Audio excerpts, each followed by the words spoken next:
Breathing can be a real issue in voiceovers, so much so that it could actually interfere with your voiceover performance. So let's take a look at some techniques, some easy techniques you can use to improve your breath control and so improve your voiceover delivery. Hello, I hope you're in fine voice. I'm Gary, a British voiceover coach, and I help newcomers break into the industry. Now, the first technique I want to share with you for improving your breath control is called the hissing S, and it's a bit like a snake. And basically, you inhale, get a full lungful of air, and then release using the letter S. Let me give you a demonstration. First of all, shoulders back, make sure you're nice and relaxed, and then bring in that air. Nice big gulp of air, filling your lungs completely.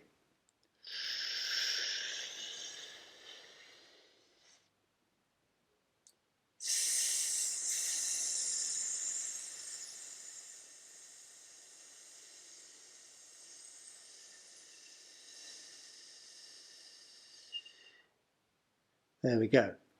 Now, try not to hunch up too much. Even though you might feel like a complete fool, I think the key is just to relax and enjoy it as much as possible. Now, it's not just doing that, I think it's also releasing it over a period of time. And I suggest something like 8 seconds. So let me show you that technique as well. So I'm going to count down with my hands as I release and count to 8. Here we go.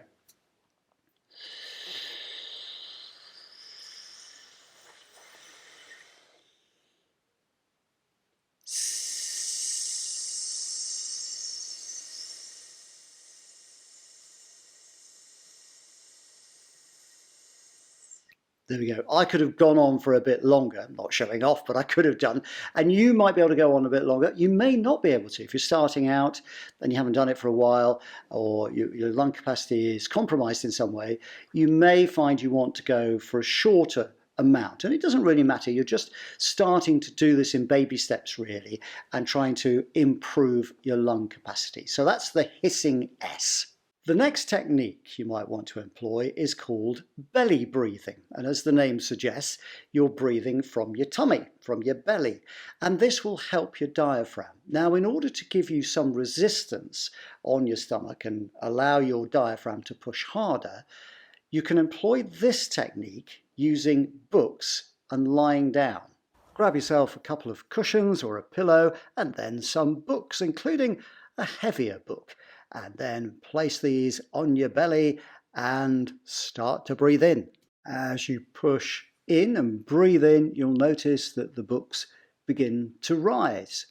And then as you breathe out, the books will fall. So rise and fall. Breathing in and out. You may even want to count a little bit and hold the books when they're at their highest point. And as long as you keep doing that gently, this should help your diaphragm breathing, your belly breathing. Now, as you can tell from my face, it probably looks a little bit uncomfortable, and it does take a bit of getting used to. And also, you've got to assess the weight of the books, really. I had a big complete works of Shakespeare on there and a couple of shorter books, and that was about right for me. But you may want to start with some lighter books, or you may even want to start with some heavier books, but just be careful, don't do yourself any injuries when you're doing it.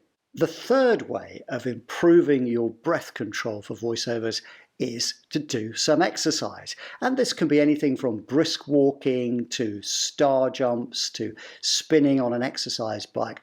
Whatever you feel is good and will actually get you slightly out of breath and so help you to improve your lung capacity. I'm not being patronizing when I say that, but well, I've led a very sedentary life, unfortunately, and it's only in the last 2 or 3 years I've started to do some jogging. I say jogging, it's more like sauntering very, very quickly, but it really has helped my lung capacity, and I find that I need to do less editing when I'm recording and cut out fewer breaths.